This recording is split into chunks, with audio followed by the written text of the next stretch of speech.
नमस्कार दोस्तों। Exam pass में आपका स्वागत है। तो आपको भी पता है कि बीपीएससी के एग्ज़ाम में अब ज़्यादा दिन नहीं रह गए हैं, बहुत कम दिन बचे हैं। तो इसी सिलसिले में मैंने आपको एक बुक भी बताया था कि आप एनसीईआरटी बेस्ड मार्केट में बहुत सारे बुक है, किरण का है, अरिहंत का है और दृष्टि का है, तो आप किन्हीं एक को ले सकते हैं। तो मेरे पास ये बुक है और ये काफ़ी अच्छा बुक है एनसी किरण पब्लिकेशन का। तो इससे क्वेश्चन आते भी हैं। जो हम तो इसी सिलसिले में अब हम क्या करेंगे, मॉडर्न हिस्ट्री के चैप्टर्स को देखेंगे। तो मॉडर्न हिस्ट्री के चैप्टर्स हम एनसीईआरटी की जो किरण पब्लिकेशन है इसी के सारे क्वेश्चन को हम देख जाएंगे। तो मॉडर्न हिस्ट्री में हमें क्या पढ़ना है पहले उसके बारे में बात करते हैं। तो आप देखेंगे यहाँ पे क्लास 8 है, यानी कि इसमें कम से कम 8 चैप्टर दिए गए हैं। और आधुनिक इतिहास में ही आपको क्लास जो है 11 के बारे में है। इसमें कम से कम 9-10 चैप्टर इसमें दिए गए हैं, सॉरी इसमें हाँ 15 चैप्टर दिए गए हैं। तो हम लोग लाइन बाय लाइन इसके सारे चैप्टर्स को पार्ट बाय पार्ट के वीडियो में देखेंगे। आपने भी ये भी देखा होगा कि बीपीएससी ट्री का जो अभी एग्ज़ाम हुआ था सबसे लेटेस्ट, उसमें एनसीईआरटी के जो क्वेश्चन थे एकदम हूबहू उसके बुक से उठा के इसमें दे दिए गए थे। बहुत सारे जो बुक में एनसीईआरटी क्वेश्चन होते वहाँ से क्वेश्चन आए थे। यानी कहने का तात्पर्य ये है कि आपको वन लाइन छोड़ के आपको जो कथन होता है कि पहला सही है दूसरा सही, इस टाइप के क्वेश्चन को भी देखना पड़ेगा और सबसे ज़्यादा फोकस आपको एनसीईआरटी के क्वेश्चन पे ही करना होगा। तो इसी सिलसिले में हम देखेंगे आज हमारा एनसीईआरटी बेस्ड क्वेश्चन को। तो पहला चैप्टर है हमारा कैसे, कब और कहाँ। तो चलिए शुरू करते हैं। पहला क्वेश्चन है ए हिस्ट्री ऑफ ब्रिटिश इंडिया, कृति के बारे में निम्नलिखित कथनों पर विचार करना है। तो इसमें कौन सा सही आप बताएं। तो इसमें दोनों कथन सही है, यानी कि आपका सी हो जाएगा। क्या है, इसकी रचना जेम्स मिल द्वारा 1817 में की गई थी। ठीक है, कौन किया था। तो ए हिस्ट्री ऑफ ब्रिटिश इंडिया किसने लिखा है, तो जेम्स मिल ने। ठीक है, इस पुस्तक में उन्होंने भारत के इतिहास को 3 भाषा में विभाजित किया था, यानी कि 3 भागों में विभाजित किया था। सेम क्वेश्चन नीचे ही वो दिया हुआ व्याख्या। 1817 में स्कॉटलैंड के अर्थशास्त्री एवं राजनीतिक दार्शनिक जेम्स मिल ने 3 खंडों की एक विशाल पुस्तक ए हिस्ट्री ऑफ ब्रिटिश इंडिया प्रकाशित किया। ठीक है, दूसरा ऑप्शन है इस पुस्तक में उन्होंने भारतीय इतिहास को क्रमशः 3 काल खंडों में विभाजित किया, हिंदू, मुस्लिम तथा ब्रिटिश काल में। चलिए आगे देखते हैं क्वेश्चन नंबर 2। 19वीं सदी के अंत तक औपनिवेशिक प्रशासन द्वारा जनगणना का प्रारंभ कर दिया गया था। निम्नलिखित कथनों पर विचार करें। तो इसमें हो जाएगा आपका केवल एक सही है, क्योंकि हर 10 साल में जनगणना का संचालन होता था। ठीक है, अब आगे व्याख्या देख लेते हैं इसकी।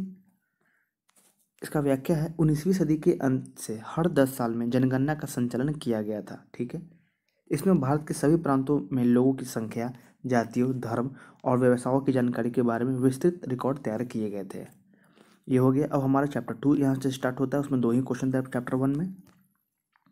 पहला क्वेश्चन है चैप्टर 2 का है व्यापार से साम्राज्य तक। इसमें है वास्को डी गामा के बारे में निम्नलिखित कथनों में कौन सा कथन सत्य है। तो पहला क्वेश्चन है, मतलब पहला स्टेटमेंट है, उसने यूरोप से लेकर भारत तक नए तथा सभी समुद्री मार्ग का खोज की। ठीक है, आगे है वो 17 मई 1498 को कोचिन बंदरगाह पहुंचा। ठीक है, कोचिन के शासक द्वारा उसका शत्रुतापूर्ण स्वागत किया गया। ठीक है, उसने 1502 में भारत की दूसरी यात्रा की। तो इसमें कौन सा आंसर सही है, तो इसमें आंसर हो जाएगा सी, यानी कि 1 और 4। चलिए इसकी व्याख्या देखते हैं।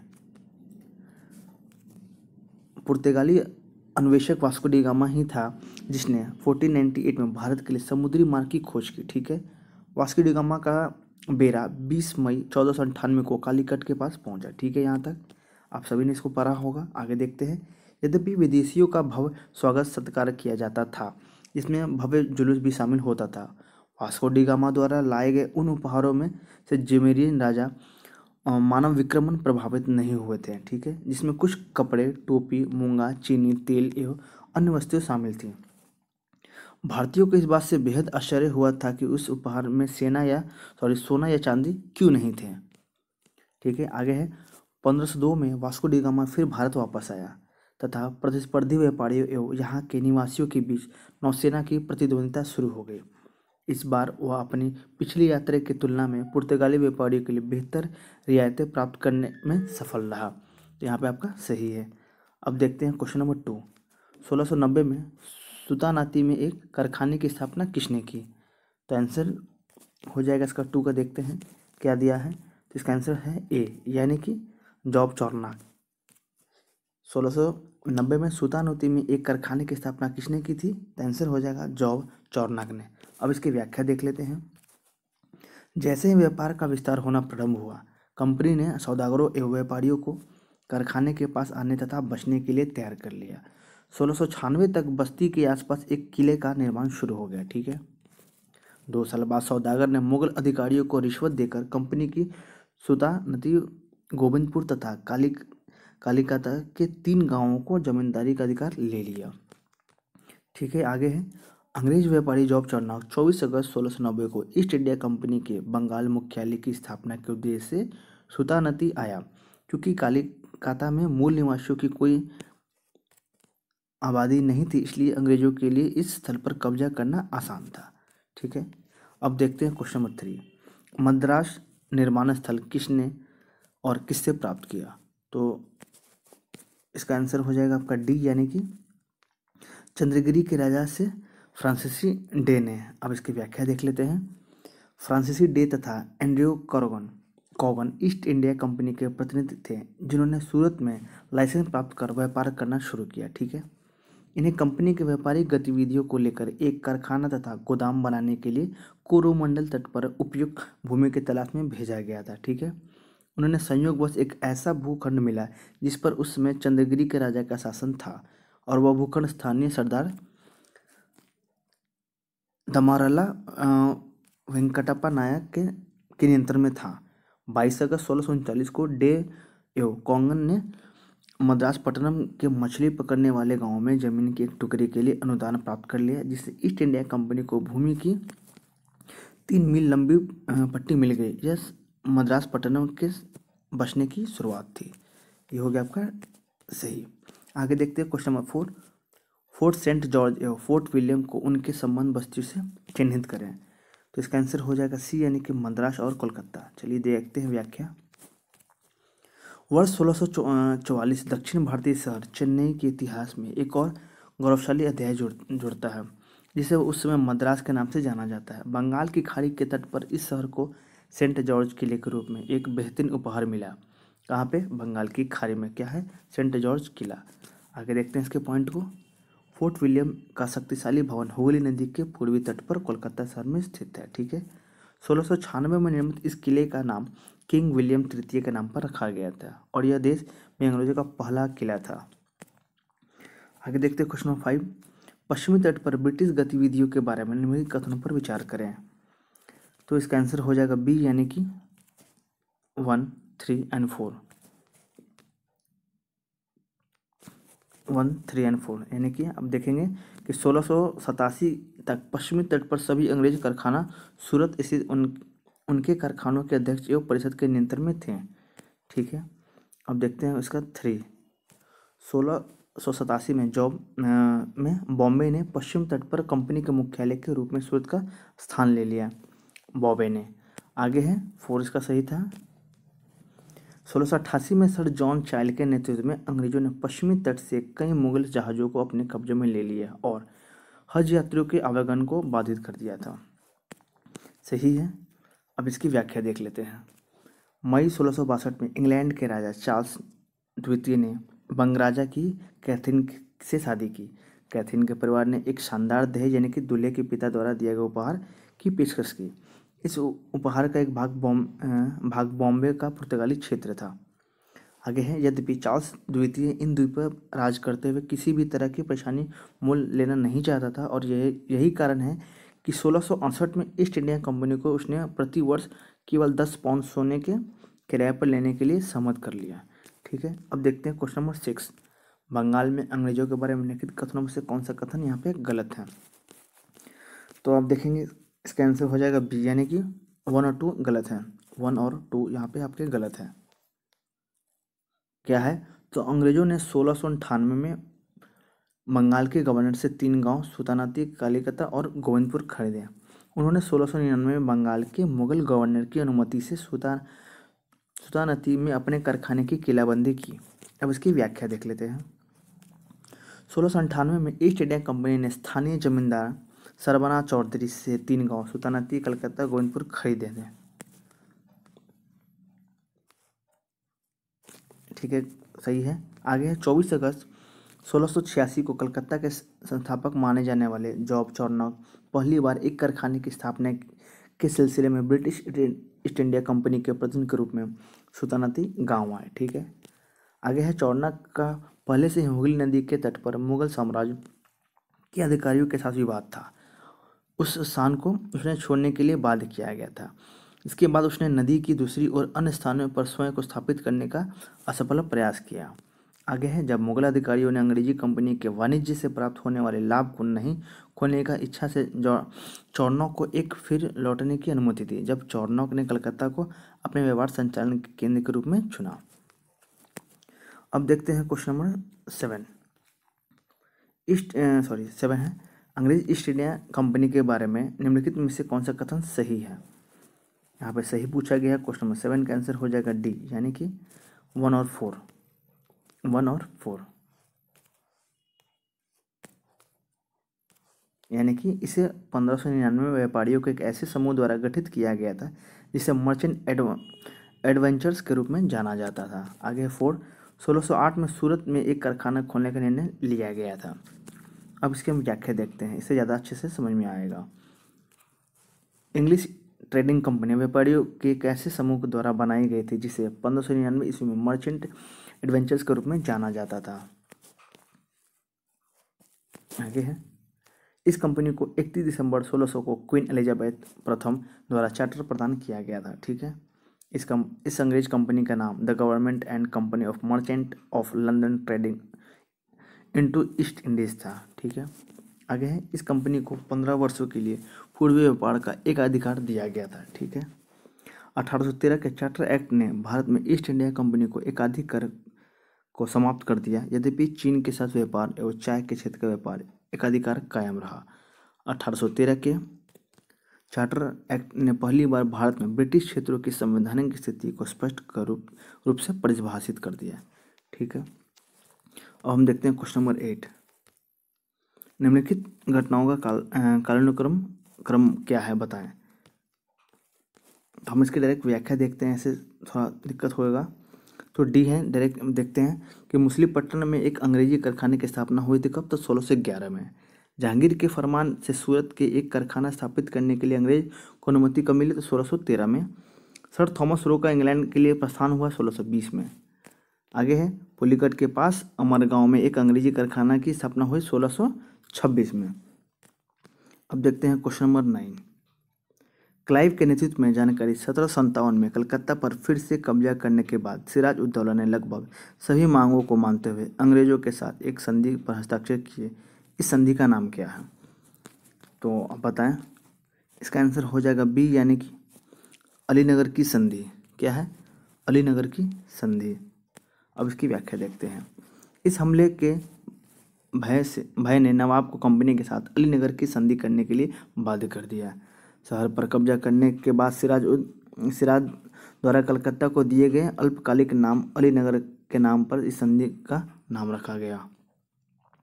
आगे है 9 फरवरी 1757 को रॉबर्ट क्लाइव एवं सिराजुद्दौला के बीच अलीनगर की संधि पर हस्ताक्षर किए गए थे। इस संधि की शर्तें के आधार पर नवाब कंपनी के कारखानों को बहाल करने पर सहमत हुआ। नवाब ने मुगल बादशाह फर्रुख शेर के फरमान के सभी 1717 प्रावधानों को मान्यता दी। बंगाल से गुजरने वाले सभी ब्रिटिश सामानों को शुल्क से मुक्त कर दिया गया। संधि में यह शर्त भी थी कि कलकत्ता की किलेबंदी करने के साथ वहां सिक्की की ढलाई में ब्रिटिश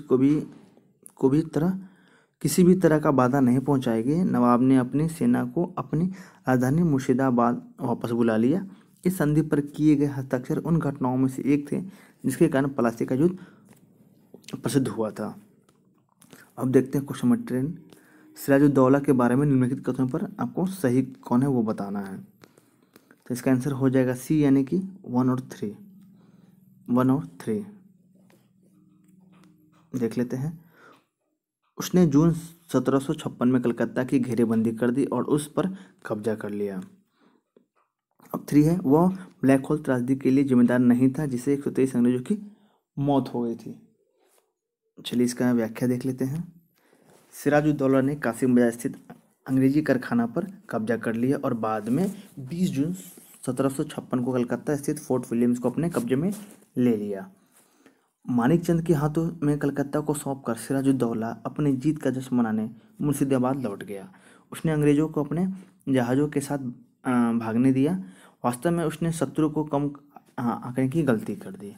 उस समय तक अंग्रेज ने सिराज को नवाब की गद्दी से हटाने और उसकी जगह एक कठपुतली नवाब स्थापित करने के लिए निर्णय ले चुका था।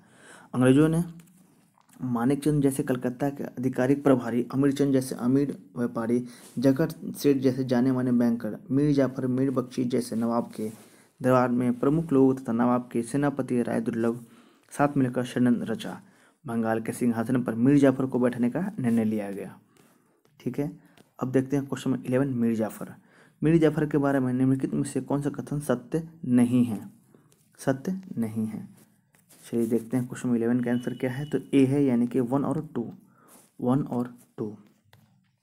पलासी युद्ध से पहले वह सिराजुद्दौला का दीवान था। ठीक है, अंग्रेजों द्वारा नवाब बनाए जाने के बाद उसने अंग्रेजों को बर्दमान की जिम्मेदारी प्रदान की। अब हम देखते हैं इसके व्याख्या। मीर जाफर नवाब की सेना का प्रधान सेनापति था। मीर जाफर नवाब की सेना का प्रधान सेनापति था। पलासी में मिली हार के बाद सिराजुद्दौला की हत्या कर दी गई और मीर जाफर को नवाब बना दिया गया। ठीक है, मीर जाफर ने अंग्रेजों को बंगाल, बिहार और उड़ीसा से में मुक्त व्यापार का अधिकार तथा 24 परगना की जिम्मेदारी दे दी और मीर जाफर को क्लाइव का सीआर के नाम से जाना जाता है। तो एक नया नाम आपको जानेंगे इसके लिए, क्लाइव का सीआर किसे बोला जाता है? मीर जाफर। ठीक है, अब देखते हैं क्वेश्चन नंबर 12।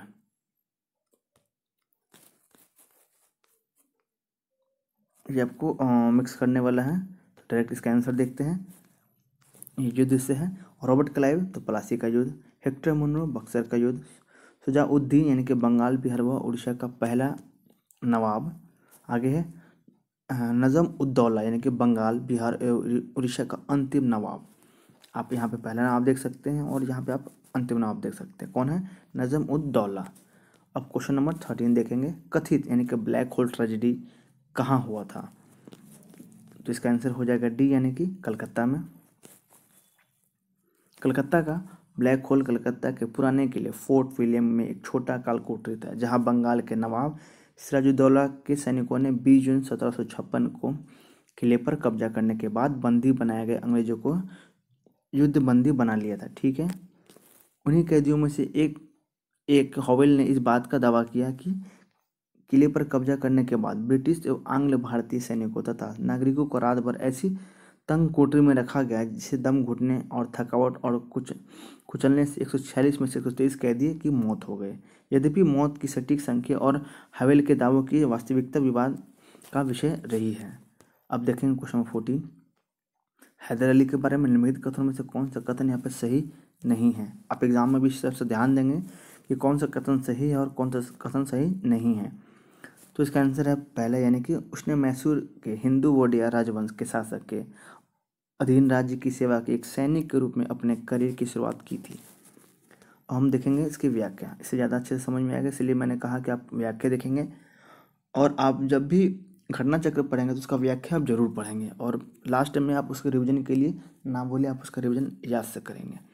चलिए देखते हैं कि हैदर अली ने अपने करियर की शुरुआत हिंदू वोडिया राजवंश के शासकों द्वारा शासित मैसूर राज्य के एक घुड़सवार सैनिक के रूप में की थी। ठीक है, शक्ति संघर्ष में हैदर अली अपने कूटनीतिक कौशल, नेतृत्व गुणों के साथ मैसूर का वास्तविक शासक बन बैठा। ठीक है, उसे हथियार, गोला बारूद एवं पश्चिमी वर्चस्व के बारे में पता था, इसलिए उसने फ्रांसीसियों की मदद से डिंडीगुल में एक शस्त्रागार स्थापित किया था। अब देखेंगे क्वेश्चन नंबर 15। इसका डायरेक्ट आंसर देखते हैं। इसका आंसर है प्रथम आंग्ल मैसूर युद्ध जनरल स्मिथ, द्वितीय आंग्ल मैसूर युद्ध सर आयरकूट, तृतीय मेजर जनरल मीडोज और चतुर्थ आंग्ल मैसूर युद्ध हुआ था जनरल स्टुअर्ट। अब देखेंगे क्वेश्चन नंबर 16। इसमें मिलान करने वाला है युद्ध कब हुआ था, उसका डेटिंग से है। देखते हैं हैदर की मृत्यु कब हुई थी, तो 1782 में। टीपू की मृत्यु 1799 में। श्रीरंगम की पटनी हुई थी 1792 और मैंगलोर की संधि हुई 1784 में। अब देखेंगे क्वेश्चन नंबर 17। प्रथम एवं द्वितीय आंग्ल मैसूर युद्ध के बारे में निम्नलिखित कथनों में से कौन सा कथन यहाँ पे गलत है? तो इसका आंसर हो जाएगा 1, यानी कि 1 आपका गलत है। प्रथम आंग्ल मैसूर युद्ध 1746 में शुरू हुआ और 1784 में समाप्त हो गया। और हम देखेंगे इसकी व्याख्या तो हमें ज़्यादा अच्छे से समझ में आएगा। तो देखिए, प्रथम आंग्ल मैसूर युद्ध हुआ था कब? 1767 से लेकर 1769 तक। ठीक है। अंग्रेजों ने मराठा एवं हैदराबाद के निजाम के साथ मिलकर मैसूर के साथ युद्ध की घोषणा की। ठीक है।